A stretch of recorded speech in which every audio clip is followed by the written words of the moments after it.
Hey, what's up guys? Welcome to the second video on this channel. Today we'll be reviewing Harry Potter. Man, I love this series so much. I'm excited to do each book review on it. This one, it's the first book in the Harry Potter series, obviously, and I read it a while ago. I need to do a reread sometime soon, but I love this series.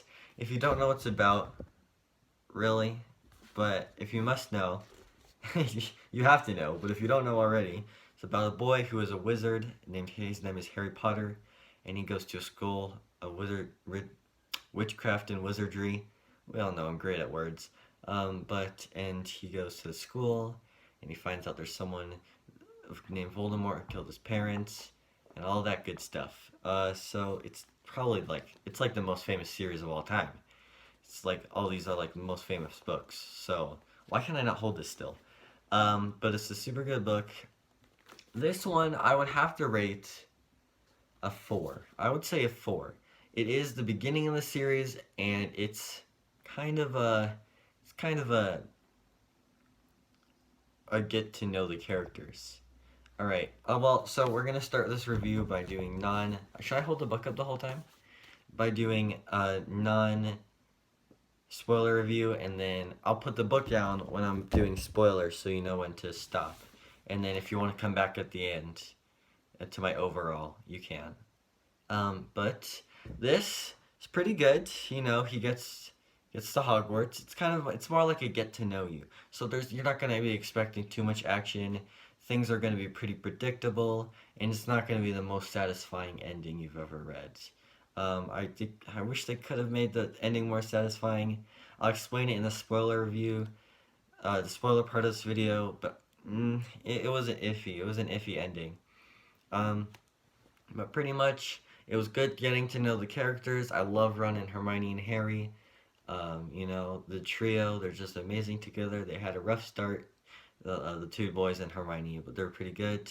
Harry is treated so bad. It's so sad to see him underneath the cupboard under the stairs. But it's kind of like, it puts an impact on him, so, you know, you gotta do something. Each character's gotta have a sob story. It's just this is a thing in books. But, yeah, he gets to the school. People are seeming a little sus, you know? Like, a little bit scary. And then Hagrid's just the best. Hagrid is the best. He's so friendly. And if you've seen the movie, it just makes him even better. Okay, so now I'm gonna get into spoilers. So if you don't want spoilers, if you somehow haven't read the series, don't watch this. And starting now, the ending was very, very surprising. As unsatisfying as it was very surprising, because you're expecting Snape.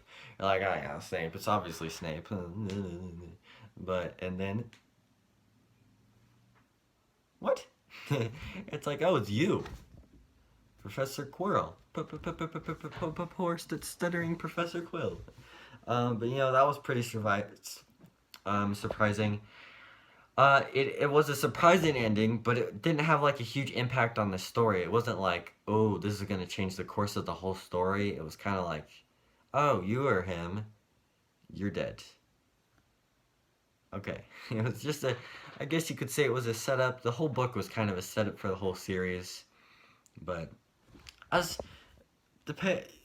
book was pretty good. It's a setup, like I was saying, but you know, it's a fun setup. It's like you get to experience the fun, and it is a middle grade book. We got to keep in mind that it's a middle grade book. But yeah, I was glad Snape wasn't it, because Snape is so cool, especially in the movies. He's such a great actor. I'm so glad Snape wasn't the killer. He's really cool. I really like evil people, especially when they're cool. He just has an evil vibe, but he's not really evil, so it's all good. It's all good. All right, I think I'm gonna put the book up for the people who want to go back to the. Welcome back if you muted me for the spoilers, but yeah, this is overall, it's a great experience, nothing too special. I would rate it a 4-star, and that is my review for Harry Potter and the Sorcerers / Philosopher's Stone.